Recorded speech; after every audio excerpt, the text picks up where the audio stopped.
రంగారెడ్డి జిల్లా బూరుగుల సమీపంలోని south class కంపెనీని షాద్నగర్ ఎమ్మెల్యే వీర్లపల్లి శంకర్ పరిశీలించారు. ఈ ఘటనపై పోలీసులను అడిగి వివరాలు తెలుసుకున్నారు.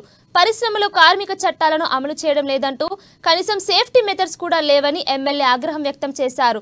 బ్లాస్ట్ లో మృతి చెందిన వారిని కంపెనీ యాజమాన్యం 25 లక్షల రూపాయలు, గాయపడిన వారికి మెరుగైన వైద్యం అందించాలంటున్న షాద్నగర్ ఎమ్మెల్యేతో మా పాలమూరు ప్రతినిధి ప్రదీప్ ఫేస్ టు ఫేస్.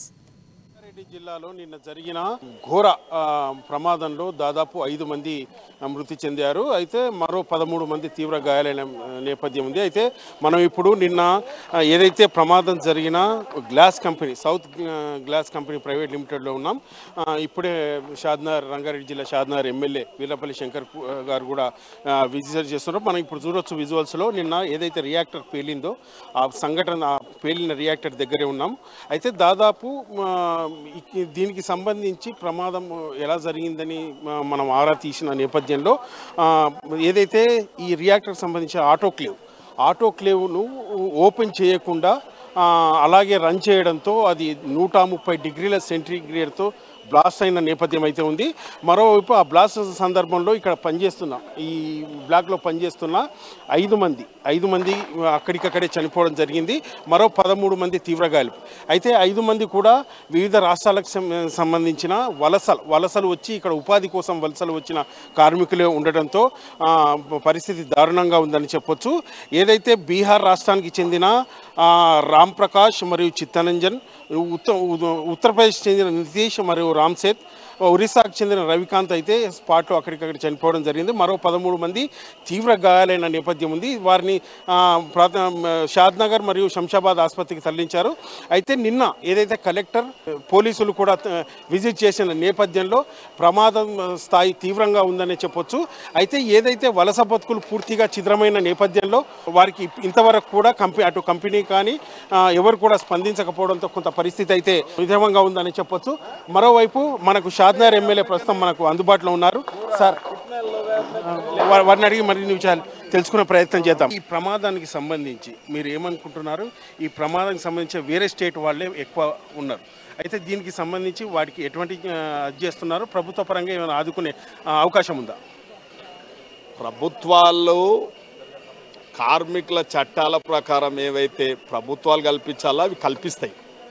కానీ పూర్తిగా ఇలా వ్యాపారవేత్తలు, ఇండస్ట్రియలిస్టులు అన్ని చట్టాలను విస్మరించి ఇవాళ ఈ రాష్ట్రంలో ఈ ప్రాంతంలో స్థానికులకు ఉద్యోగాలు ఇస్తే లేబర్ యాక్ట్ కానీ ఇండస్ట్రియల్ యాక్ట్ కానీ అమలు చేయమని పోరాటాలు వస్తాయని చెప్పి ఒక చాటున్న కాంట్రాక్టర్ సిస్టమ్ ఒకటి ఎస్టాబ్లిష్మెంట్ చేసి ఇలా ఒక కాంట్రాక్టరు పాపం ఇతర రాష్ట్రాల నుంచి గుంపులుగా గుంపు మేస్త్రీలు తయారయ్యి వందలాది మందిని తీసుకొచ్చి వాళ్ళకు అవసరం ఉన్న రీత్యా అంటే వాళ్ళ ఎంత ప్రొడక్షన్ తీసుకోవాలో అంత వాళ్ళ సేఫ్టీ మెజర్మెంట్స్ అన్ని గాలికి వదిలేసి చట్టాలను గాలికి వదిలేసి ఇవాళ వాళ్ళ ఇష్టానుసారంగా ప్రవర్తించడం వల్ల సేఫ్టీ మెజర్మెంట్స్ తీసుకోకపోవడం ఒకటి. ఇప్పుడు ఇక్కడనే ఒక రియాక్టర్ అనేది ఉంది. ఆ కంప్రెషన్ ఎంత ఇండికేషన్ చేస్తుంది అంటే ఎంత ఒత్తిడి చేసి ఆ యొక్క గ్లాస్ బయటకు రావాలో సేఫ్టీ మెజర్మెంట్స్ అంటే కంట్రోల్ వాల్స్ పెట్టక ఇవాళ నిర్లక్ష్యం మేనేజ్మెంట్ది. ఇక్కడున్న ఎవరైతే పారిశ్రామికవేత్తల తరఫున చేసిన ఉద్యోగస్తులు ఎవరు ఉన్నారో వాళ్ళది కూడా తప్పే. మేనేజ్మెంట్ ఇది మొత్తం బాధ్యత వహించాల్సి వస్తుంది. కాబట్టి ఏదేమైనా ఇవాళ ఈ గత ప్రభుత్వం కానీ ఇప్పుడున్న కేంద్ర ప్రభుత్వం కానీ ఈ అంతర్జాతీయ కార్మిక చట్టాలన్నిటిని తూట్లు కొట్టి వ్యాపారవేత్తలకు వెసులుబాటు వచ్చే విధంగా కూడా కొన్ని చట్టాలు సవరించారు. కాబట్టి గతంలో ప్రభుత్వాలు అన్నీ కూడా కేంద్ర ప్రభుత్వాలు కానీ రాష్ట్ర ప్రభుత్వాలు కానీ కార్మిక చట్టం అంటే మీ అందరికీ తెలుసు. ఇవాళ 1600వ శతాబ్దంలోనే ఫ్రెంచ్ విప్లవం వచ్చింది, కార్మికుల విప్లవం అంటేనే కార్మికులు అంటేనే విప్లవం.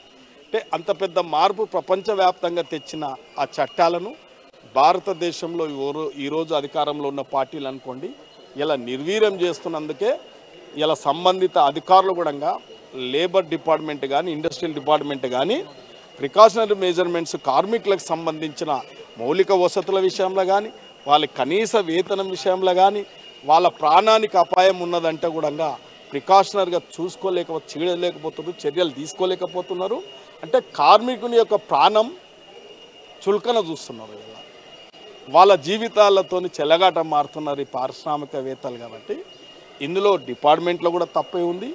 ఇందులో పారిశ్రామికవేత్తల పూర్తిగా బాధ్యత వహించాల్సిన పరిస్థితి ఉంది. కాబట్టి అయితే ఇది ఎమ్మెల్యే గారు చెప్తున్నది. ఏదైతే ప్రమాదానికి సంబంధించిన యాజమాన్యంపై మరియు లేబర్ కాంట్రాక్టర్పై కూడా ప్రభుత్వ పరంగా చర్యలు తీసుకుంటామంటూ ఏదైతే బాధితులకు 25 లక్షల రూపాయలు యాజమాన్యం, ఈ కంపెనీ యాజమాన్యం 25 లక్షల రూపాయలు ఎక్స్గ్రేషియా ప్రకటించాలని, క్షతగాత్రులకు మెరుగైన వైద్యం అందించాలంటూ కూడా చెప్తున్నారు. మరోవైపు దీనికి సంబంధించి ఇటువంటి ఏదైతే సేఫ్టీ మెథడ్లు ప్రతి కంపెనీలో పాటించాల్సి ఉన్నా పాటించకపోవడం వల్ల తరచూ ఇటువంటి ప్రమాదాలు జరుగుతున్నాయంటూ, ఇటువంటి ప్రమాదాల నివారణకు ప్రభుత్వ పరంగా కూడా రాబోయే రోజుల్లో చర్యలు తీసుకుంటామంటూ, గత ప్రభుత్వం చేసిన తప్పిదాల వల్లనే ఇటువంటి ఏదైతే ప్రాణ నష్టం కూడా జరుగుతుందంటూ కూడా చెప్తున్నటువంటి పరిస్థితి. వీడియో జర్నలిస్ట్ రాజేష్తో ప్రదీప్, అమ్మా న్యూస్, షాద్నగర్.